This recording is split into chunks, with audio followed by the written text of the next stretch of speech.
A cultura do teatro tratando de temas jurídicos.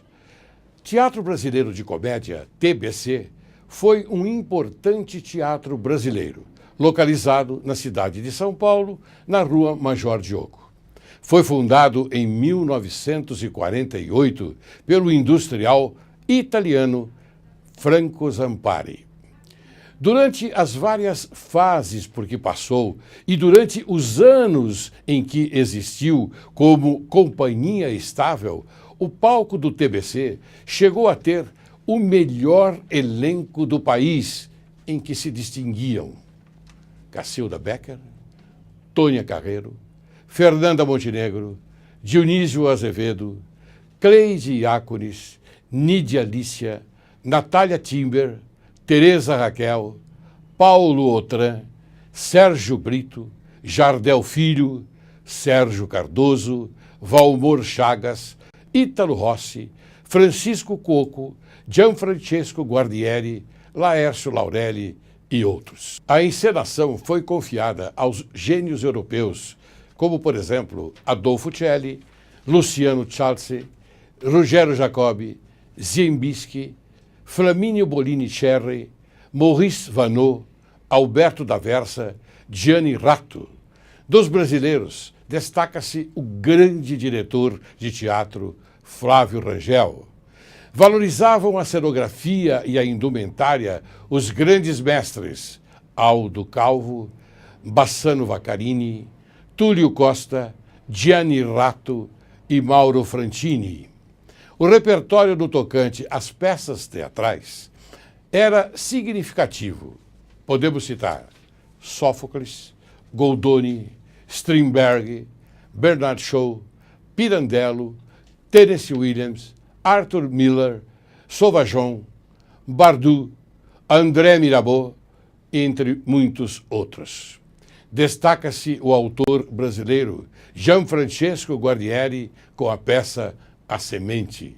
O TBC consolidou a renovação estética do espetáculo brasileiro, iniciada pelo grupo amador carioca Os Comediantes, e tornou-se a origem de outros conjuntos dele desdobrados como Companhia Nídia Lícia Sérgio Cardoso, Companhia Tônia Celli Otran, Teatro Cacilda Becker, Teatro do Sete e outros. Maria Della Costa, enquanto aguardava a construção de sua casa de espetáculos, passou pelo TBC e adotou do Teatro Popular de Arte os mesmos princípios. Parabéns, Teatro Brasileiro de Comédia.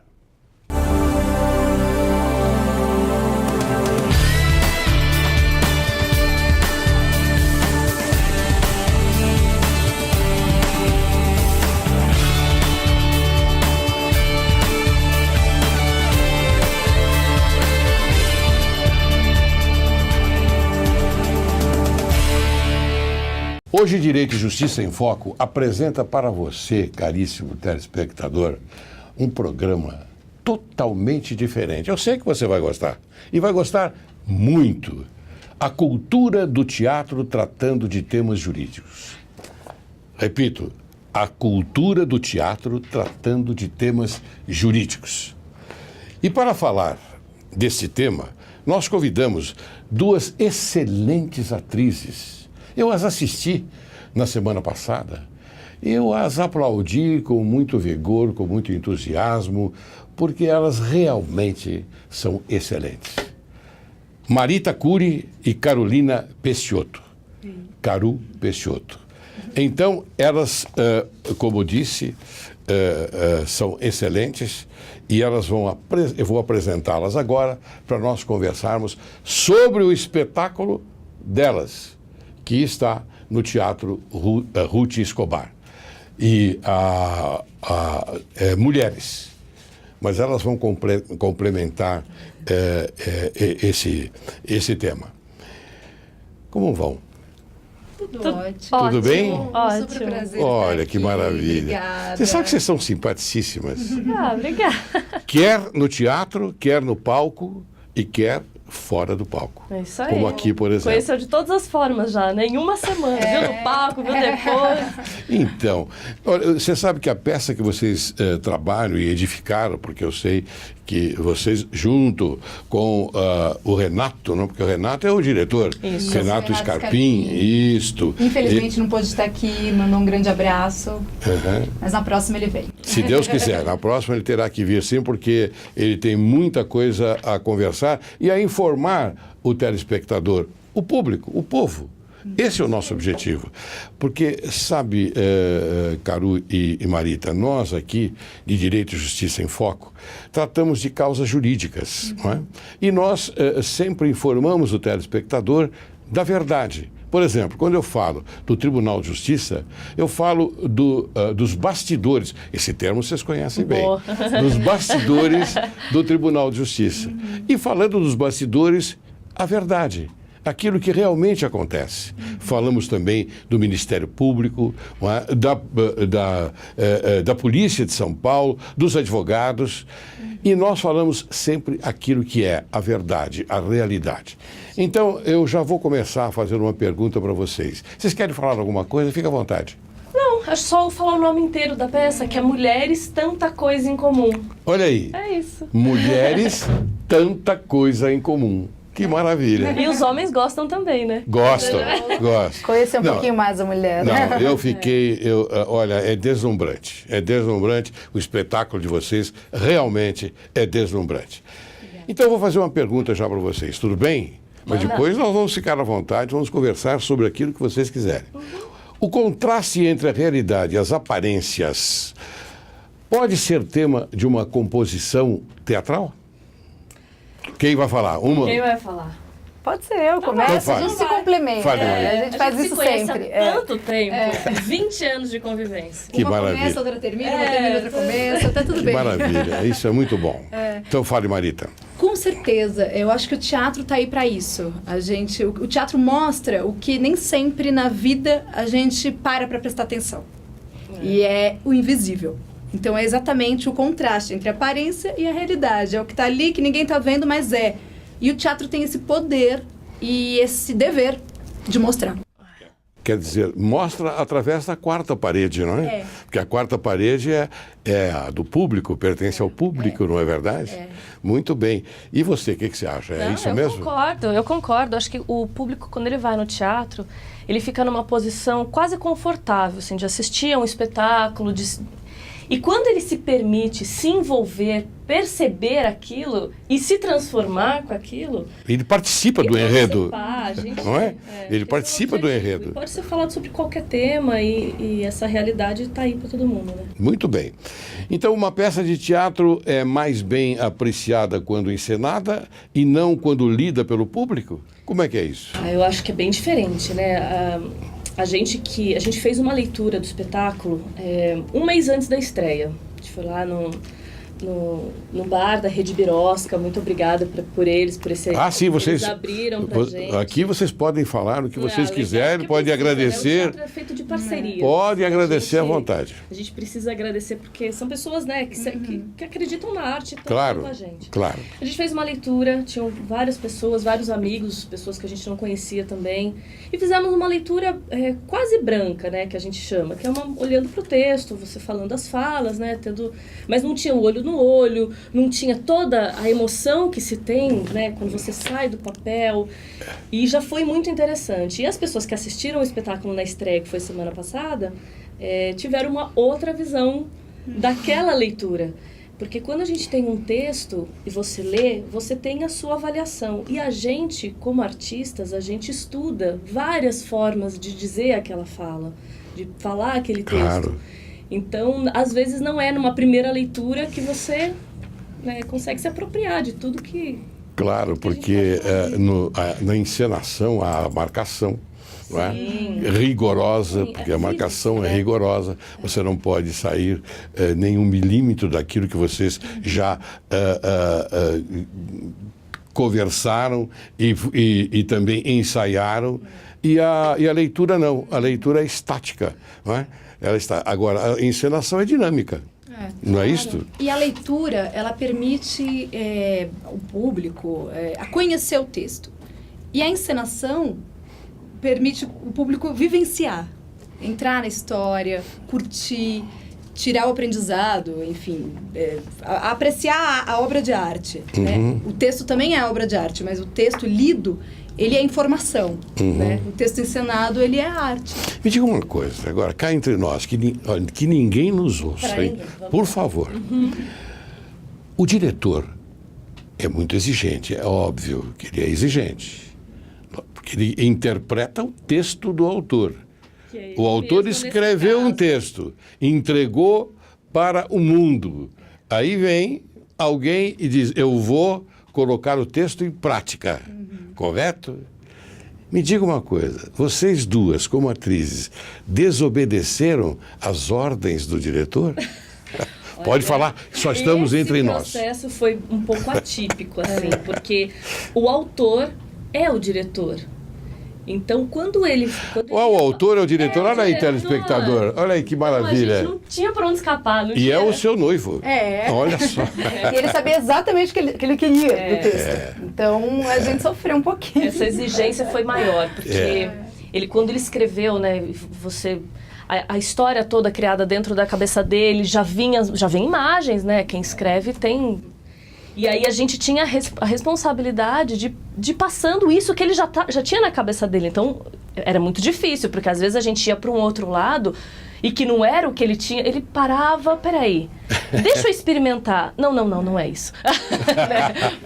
Foi um processo bem rigoroso.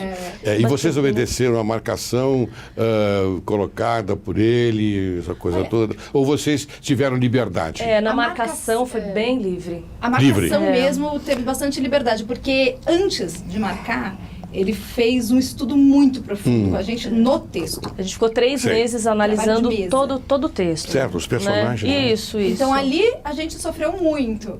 Eu tenho uma pergunta aqui sobre os personagens. A hora que foi pra cena, pra marcação, a gente já tinha um domínio muito grande das personagens. Então, foi mais livre. A marcação foi muito orgânica. Foi mais certeira. A gente fazia e falou, não, é isso.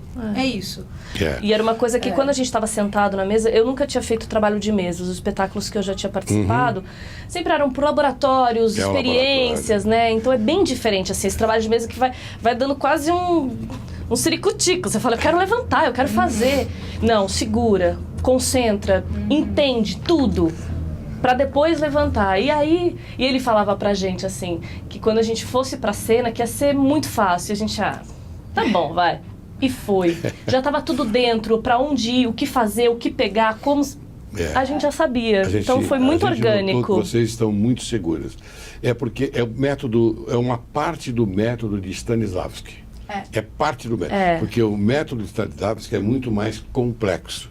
Mas o trabalho de mesa é muito importante. Não é? É muito importante, porque você vai conhecendo o personagem. Você vai se despojando da consciência, da sua consciência real, não é? Para ingressar na consciência do personagem. É isso? É isso. Porque o personagem é o que ele fala. Então, nós somos, né? As pessoas. É o que fala. Se você fala alguma... Né? Você tem uma convicção de alguma ideia, você fala, você é aquilo. Claro. A convicção da sua ideia. Então, claro. Nada mais justo do que seguir o texto. Claro, seguir o texto. Isso é importante. Agora eu vou te fazer uma outra pergunta. Há textos de grandes autores teatrais, é óbvio, como Shakespeare, por exemplo, não é? Que criam personagens e os envolvem com alguma intriga, com o objetivo de levá-los à ruína. Haja vista, não é? E como exemplo, nós podemos colocar aqui Otelo, não é? A malignidade de Iago, não é? A nobreza do Mouro de Veneza, Otelo, e o amor pela bela e doce Desdémona. Eu trabalhei em teatro, já sabia? Já estamos Eu trabalhei sabendo. na companhia Tônia Tcheri-Altran. Só, né? Só, né? Trabalhei nós em teatro. E nós, felizmente, fizemos esse clássico, Otelo. Fizemos Otelo. Eu fazia um papel pequeno lá, porque são muitos personagens, né? Mas quem fazia o Otelo era o Paulo Otran. Nossa, que Só magnífico. ele, né? Só ele. Só. Só ele. Olha, eu até fico arrepiado quando falo em Paulo Otran, meu grande e querido amigo. Grande e querido amigo. Como também a nossa querida atriz Tônia Carreiro, que se você estiver nos assistindo, Tônia Carreiro, desejamos a você o maior e a maior felicidade desse mundo. E que você esteja muito bem, porque você é muito importante. Eu que a conheço bem, sei que você é muito importante. Portanto, lhe mando mais um beijo, porque outro dia num programa eu também o fiz. Um beijo para você, Tônia, com muito respeito. E também o Celli, que lamentavelmente, como o Paulo Otran, não está mais entre nós. Mas a história, né? A história dele. Mas essa atitude, bom, eu não não tenho que falar nada disso. Quem vai falar? As pessoas que têm que falar aqui são vocês duas. Então, essa atitude que destrói o objeto do amor alcança sucesso de público na plateia, por exemplo? Eu acho que é um tema já consagrado, né? A gente vê nas tragédias, né? A falha trágica, o espectador que que participa da história e quer ver como vai finalizar. A gente estava até conversando a questão das telenovelas, né? Que tem esse amor, que alguma coisa acontece. Só que nas telenovelas o final é sempre feliz. Lindo. Todo Sempre mundo feliz. termina bem, então, né? No teatro E no da vida real, teatro. E que não é a É. realidade teatral, né? Exatamente. Que é diferente. E muitas vezes não é a realidade da vida, né? E não Então, é óbvio. Se É pegar um óbvio. Shakespeare que sabia da natureza humana como pouquíssimos, né? Como, Então, por exemplo, o conflito de Hamlet, né? O conflito de Hamlet E são coisas tão grandes, assim, não fazem parte do dia a dia, mas é de um fascínio, é quase inexplicável. É a arte, é o invisível que a Marita falou. É assim, arte. Porque vai no fundo uma expressão, sei lá, do defeito, que não é o defeito, mas enfim, vai no fundo do defeito daquela personagem, de uma pessoa, né? Vai no fundinho da falha daquela pessoa e ele expõe aquilo, né? Então é o ciúme, é o Iago, é o ciúme, é a inveja, mas aquilo fica grande em cena, claro. né? E ele vai naquilo para mostrar o ser humano. Mas, por exemplo, no seu personagem, você, para mostrar e para passar para a plateia, é óbvio, não é? Você teve que dissecar esse ponto. Primeiro você teve que descobrir, não é? E depois dissecar. Bom, para você foi mais fácil, porque o autor estava presente, né? Não é verdade? Então, isso que é importante. Bom, o princípio da polaridade, operando no plano mental, permite-nos tomar o exemplo extremo: amor e ódio. Dois estados mentais em aparência totalmente diferentes. Então eu pergunto, em uma peça teatral, como mulheres... Tanta coisa em comum. Tanta coisa em comum, olha aí. Como mulheres, tanta coisa em comum. É possível mudar as vibrações de ódio em vibrações de amor na própria mente dos personagens e, de certa forma, a cada um dos telespectadores, ou melhor, dos espectadores? Eu acho que esse é Quem um vai grande... falar? Quem vai falar? Então fala, Marita. Já falei muito. Fala, Marita. Falei muito já. Vocês estão percebendo como elas são simpáticas? Olha aí que simpatia. E olha, e vocês precisam vê-las no palco. É estonteante.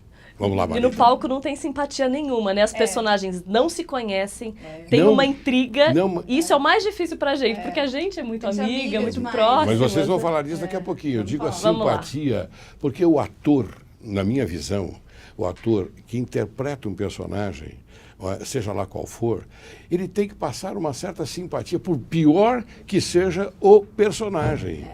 Não é? Carisma, Claro. né? É o carisma. Essa é a sustentabilidade do artista, né? Mas vamos lá, Marita. Vamos lá. Eu tenho certeza, assim, o teatro como um todo é capaz de transformar, né? Transformar ideias, transformar sentimentos, transformar pessoas. E essa peça, Mulheres, Tanta Coisa em Comum, ela tem isso muito forte, porque ela apresenta temas polêmicos, ela apresenta personalidades fortes, intrigas, fala de infidelidade, de traição, de aborto, e faz com que no decorrer do espetáculo os sentimentos, as ideias dessas personagens, elas vão se modificando conforme as situações, conforme o entendimento da vida uma da outra, conforme a análise da situação. Você vai enxergando que tudo pode ser diferente. Então, um sentimento muito ruim pode se transformar em amor. A peça faz isso. Esse espetáculo tem isso de bonito, né? E de humano, porque nada é bom ou mal. Né? Não tem o maquineísmo. Não, mas então você colocou muito bem. Essas vibrações, elas tendem a se modificar, não é? Tanto do amor como do ódio, não é? E está presente na peça. E a gente percebe isso. Percebe porque vocês têm a grande facilidade, como excelentes atrizes que são, não é? De levar isso ao público. Isso é muito bom. É prazeroso, então, causa satisfação, alegria, exercer a profissão de atriz, de ator, enfim, de artista?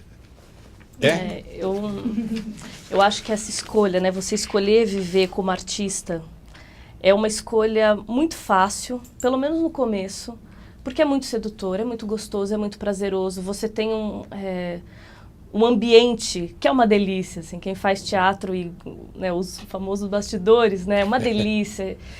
E aí quando você começa a viver disso, vem as outras obrigações, vem a questão financeira, aí vem a realidade mais crua, né?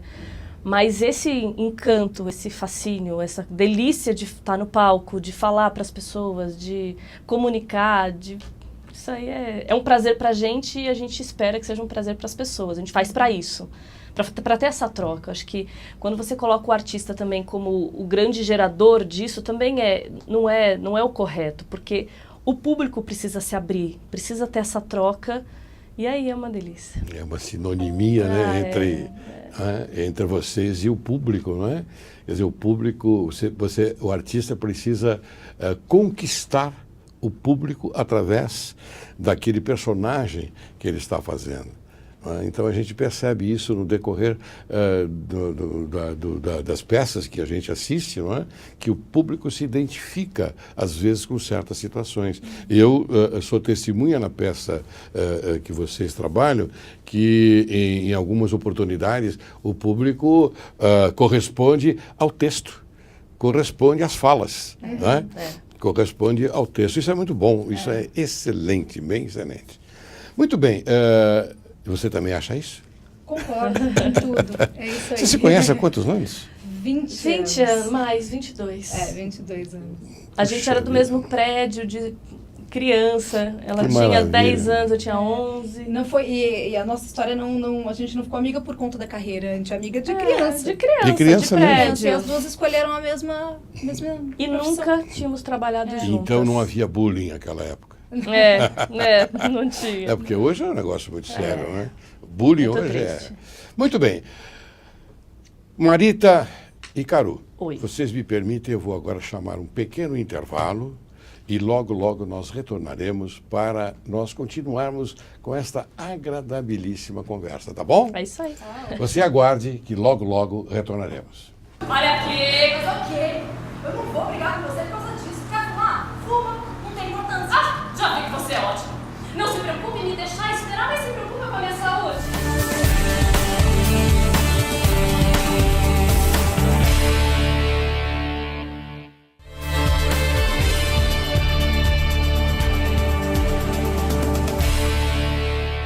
Ao retornarmos, eu já vou conversar com estas grandes atrizes, não é? Perguntando a elas de que forma vocês conseguiram estruturar o espetáculo. Ou seja, vocês... porque eu sei que há necessidade, sempre falta alguma coisa, falta um tapete, falta uma cômoda, falta um lençol, não é? Eu sei que essa é a verdade. Caro telespectador, não queira saber como essa realidade é verdadeira. Então, conte para nós as pessoas que ajudaram vocês a construir esse espetáculo. Foram muitas. Esse espetáculo, ele é de muitos parceiros, amigos, assim. Como a gente nunca tinha trabalhado em teatro junto, e a gente conhece várias pessoas, esse espetáculo que é nosso, a produção é nossa. Então, é tudo nosso. E aí a gente chamou muitos amigos importantes. Como Vamos lá. somos amigas há muitos anos e o texto e a direção também é do meu namorado, enfim, meu companheiro, a gente falou, temos que ter pessoas próximas na equipe também. Tem que ser uma equipe enxuta, mais profissional e de pessoas amigas e que queiram vestir a camisa e embarcar. E as pessoas fizeram e aconteceram, e o espetáculo aconteceu hoje por conta delas também. Ótimo. Então a gente tem, né? Vou até dar uma espiadinha aqui para não. Não, pode correr falar à risco de vontade. Nós não esquecer. temos problemas nenhum com concorrentes, não temos concorrentes nem nada. Pode falar à vontade. A gente começou, né? Pensando primeiro, quando o texto sai do papel, você fala, bom, precisamos de um cenário, né?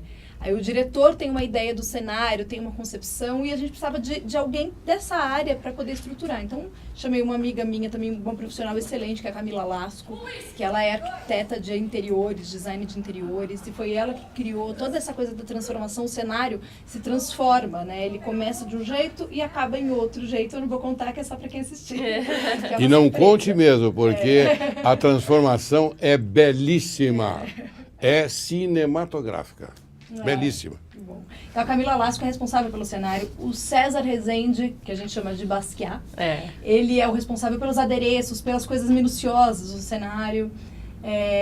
Dentro dessa transformação do cenário, eu vou falar também da coreografia de dança que foi feita pela Beta Monteiro e pelo Sérgio Dantas. Vocês sabem de uma coisa, eu vou contar para vocês, vocês devem saber, e o telespectador também. A união, quando as pessoas estão unidas e firmes em um propósito, um objetivo, tenha certeza que dá certo. Dá certo porque as pessoas estão todas unidas com aquele objetivo, com aquela determinação. Maravilhoso. Então continue. A sonoplastia é do Fran Landim, que é marido da Caru, e ele foi super delicado, super sensível para criar essa trilha sonora mesmo. As partes engraçadas da peça ele acompanhou com um ritmo forte, músicas modernas. A parte mais romântica do espetáculo, ele teve uma sensibilidade muito grande, muito bonito. O Vanderlei Conte é o nosso iluminador, que também criou uma luz muito sensível para o espetáculo, tem coisas de sombra, tem a luz quente para os momentos mais fortes do espetáculo, uma luz mais fria para a parte que a gente está mais distante uma da outra. Né? Ele transportou momentos da peça com a luz, então às vezes o público é levado a um ambiente com a luz junto. A gente tem o pessoal do figurino, principalmente, que o figurino é muito importante nesse espetáculo. A Cris Laurelli, que é da Majô, uma loja que fica em Perdizes, incrível, com roupas magníficas. E o figurino ela criou especialmente pra gente, pras personagens. Então, ela leu o texto, ela estudou os personagens e assim, foi de primeira. Ela fez os croquis, mostrou pra gente, a gente falou, é isso. É isso. Foi incrível, porque nem a gente tinha essa visão que ela teve, e a gente falou, é isso. Foi. Que bom. Sabe por que eu fico satisfeito, inclusive me emocionou muito aquilo que você falou? Porque ela é minha filha. Parabéns, Cris. Você está no caminho certo. E continue, hein? Continue com pessoas assim, como essas duas moças. E como esse grupo, que é muito importante. Vamos lá, continua então. O visagismo, que é quem fez os nossos cabelos, que prepara, né? Assim, sim, claro. A gente tem o mesmo rosto para os personagens, mas tem toda a composição. Então foi o André Matheus, da cabelaria, super sensível, colocou uns conceitos que o público pode não perceber. Mas a gente... É o invisível de novo, assim, e ficou incrível. Ele completou a construção do personagem. Isso. E umas coisas assim, quando a gente foi lá, ele cortou essa franja, que no começo do espetáculo eu começo mais pra cima, que é uma coisa mais para enfrentar, e aí vai sendo desmontado ao longo do espetáculo. Então, são coisas que pra gente é só pra engrandecer mesmo, pra completar esse trabalho. A assessoria de imprensa, quem faz é a Amália Pereira, que também é uma grande parceira. As fotos, quem fez foi o meu cunhado, Júlio César Landim, E a nossa assistente de produção, nossa produtora executiva, que é a Monique Carvalho, que é uma grande amiga, que é a madrinha da minha filha e que trabalha em teatro, é atriz também. Vocês permitem que a gente coloque algumas fotos? Claro, fica à que vontade. Bom. Ótimo, então vamos colocar. Que nós já temos, viu, telespectador? É isso aí. Tem fotos também de estreia, que foi do Gilmar Dueñas. A gente tem um terceiro fotógrafo aí que entrou na equipe também. Muito bem. A arte gráfica, quem fez foi o Darcio Andrade, de uma parceiraça da gente, que é a Gráfica Compulaser, que, assim, a gente precisa divulgar a peça, o material é incrível, eles são super sensíveis e obrigada, Compulaser e o Darcio. A gente tem uma empresa que chama Raiz Produções Artísticas, a Marita fez a direção de produção, eu e a Monique fizemos a produção executiva, aí o resto é tudo com a gente temos mesmo. A Gelma, também Bianchini, que é a nossa operadora de som. O Ed Murphy, que é o nosso contra-regra. Temos que falar de todos, né? Então, lá do Teatro Rua Escobar, todo mundo conhece o Ed. A gente... temos que falar de todos, claro. porque eles são todos importantes. São todos parceiros. Todos são importantes. Não é? É uma conjunção, não é, que nós, para chegarmos a uma finalidade, para chegarmos a um ponto de encontro com os nossos objetivos, nós temos que ter este acompanhamento. E todos são importantes. Que mais? Vamos lá. Vamos lá. Ótimo. Nossos apoiadores. Olha que maravilha. Olha só a cara do telespectador, que lindo. Muito bonito. E você vai continuar falando a respeito deles, né? Vamos falar dos apoiadores, que são empresas fundamentais. Então, por favor, fale. É a Gráfica Compulaser, a Rádio Transamérica, a Crio Center, Festa Box, a Majô, que a gente já falou dos figurinos, a Cavaleira, Beauty House, a Cabelaria, que é do André Mateus, a Camila, né, que a gente já falou sobre a arquitetura dela, a Zarif, que deu um tapete pra gente, e alguns restaurantes que são parceiros, que é o Paris 6, Sotero, Barão de Tararé, Luna de Capri, Planetas, Cantina Piolim e a Rede Birosca. Muito bem. É isso aí. Ótimo, é isso aí, perfeitamente, isso é muito bom. Bem, então agora vamos continuar. Vamos lá. Tá bom? Estão dispostas agora a enfrentar? Vamos lá. Vamos ver. O que é necessário, então, para se tornar um grande artista? Por favor, diga. Princípio de tudo as duas. Muita vontade, muita determinação, uma abertura no pensamento, disponibilidade muito grande para vivenciar, para encarar todas as dificuldades que existem na carreira. Mas acho que determinação, vontade e vocação. Porque a vocação não é talento. Talento muitos têm, vocação são muito poucos, que aguentam, que enfrentam, que estão dispostos a levar. Eu acho que toda arte, não só o teatro, mas toda arte precisa de vocação. Você não vive como um artista se você não tiver vocação para aquilo. Consciência de tudo que tem que ser feito e esquecer de todo o resto para viver aquilo, porque é um sacerdócio, é uma doação. Então, o binômio vocação e talento, você prefere dar uma menção honrosa à vocação? A vocação, com certeza. Muito bem, eu concordo, porque não basta só o talento. Talento, hoje principalmente hoje, onde as pessoas são mais ousadas, não é? O talento pode aparecer, mas a vocação, aquela responsabilidade, aquela coisa que vem de dentro do artista, não é? Por exemplo, olha aí, vou dar um exemplo. O espetáculo inicia 9h30, né? Isso. Olha aí, o espetáculo delas começa às 9h30, não esqueça.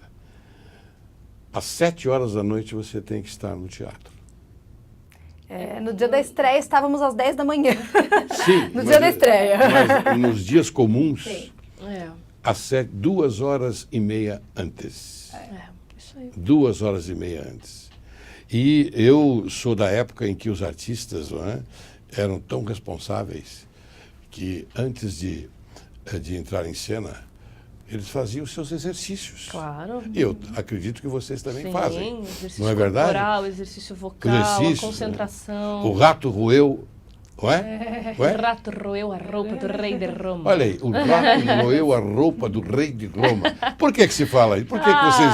Hã? Trava a língua, é. Trava a língua. Tudo pra... Exercício, né? É o Musculatura, exercício, a gente tem que trabalhar. exatamente.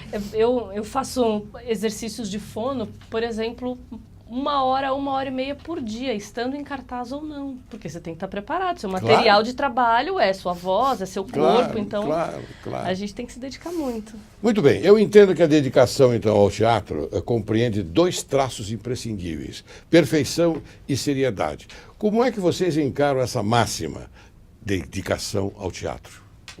Acho que é isso que a Marita falou, assim, a gente escolheu uma vida, né? Então, tem as coisas muito importantes, tem o prazer, tem o retorno, que se não tiver em todas as profissões não faz muito sentido, né? Então, a arte, a gente tem muito disso. E essa dedicação, essas escolhas, né? Então, para mim, esse processo específico foi o primeiro processo depois que eu sou mãe. Eu tenho 2 filhos pequenos. Que bom. Então, essa escolha, né? Vamos ensaiar. Depois de 3 anos de total dedicação, é uma escolha e é uma dedicação. Claro. Então, a gente tem que pesar e são coisas importantes e o teatro precisa disso. Sem dedicação você não consegue. Você não consegue. Muito bem. Então, vocês encaram com uma dedicação Absoluta. absoluta. Total. Ótimo, muito bem. E é difícil montar, então, uma peça de teatro, não é? Hein, Marita? Hein, Carol? Muito. É porque nós que somos espectadores, vamos assistir uma peça de teatro, telespectador também vai e quer ver o espetáculo, lógico. Vocês veem tudo Mas pronto, ele não né? sabe, não é? A dificuldade que há em montar um espetáculo. É uma dificuldade imensa. No dia da estreia, é um negócio fora do comum. Todo mundo está nervoso. Se a estreia, se o ensaio geral é bom, a estreia não é boa. Se o ensaio geral é mais ruim, ou menos, né? a estreia é uma maravilha. Estou certo? Tá certíssimo. Olha aí. É Certíssimo. o fascínio do teatro, não sei o que É um é. fascínio, exatamente. Exatamente. Eu A gente adoro teatro. Mas então, continue falando a respeito Essa dificuldade, essa questão da dedicação e das pessoas mesmo, assim, por isso que essa peça, esses parceiros foram tão importantes, esses apoiadores, então a gente conseguiu fazer uma estreia com um coquetel, com 400 pessoas, assim, que Parabéns, foi uma tava delícia. Cheio, uma Lotado quinta-feira, teatro. 9h30 da noite, a gente ficou muito feliz com todo mundo que Lotado foi. teatro, Eu lembrei de lotadinho. agradecer a Ana Lu Schmitz, que organizou o coquetel pra gente também. que Foi O imprescindível. coquetel é excelente, hein? Parabéns, o coquetel é excelente. Aliás, parabéns a todos. Agora, me diga uma coisa, atualmente o teatro representa um bom investimento financeiro?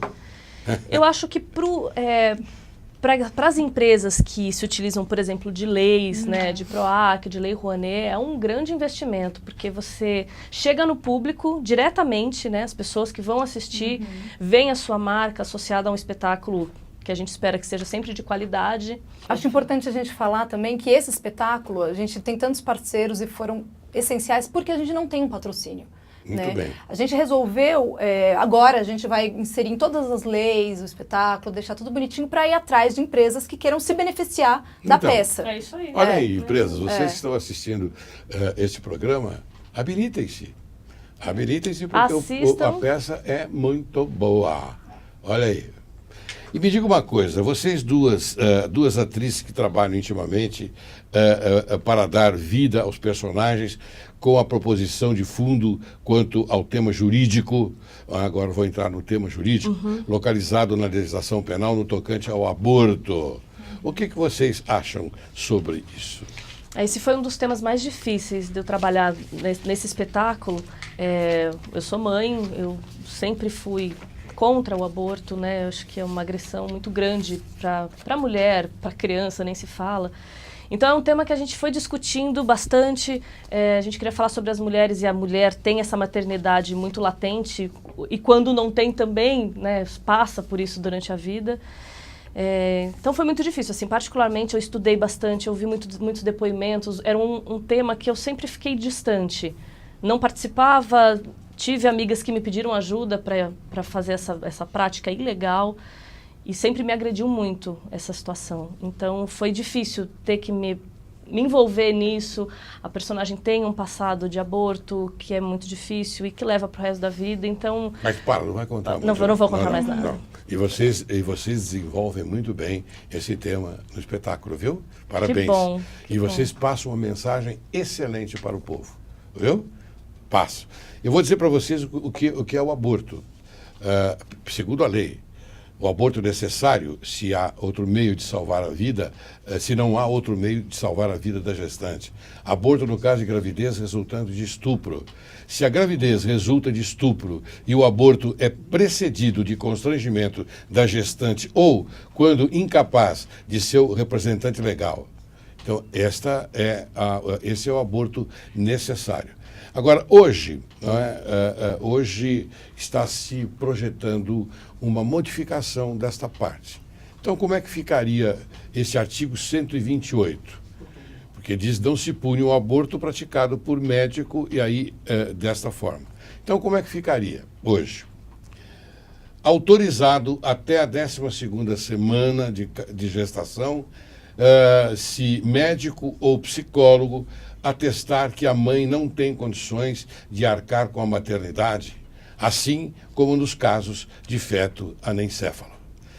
Então, esta é o resultado temerário para nós, que somos do judiciário, que estamos ligados à parte jurídica, porque é muito preocupante.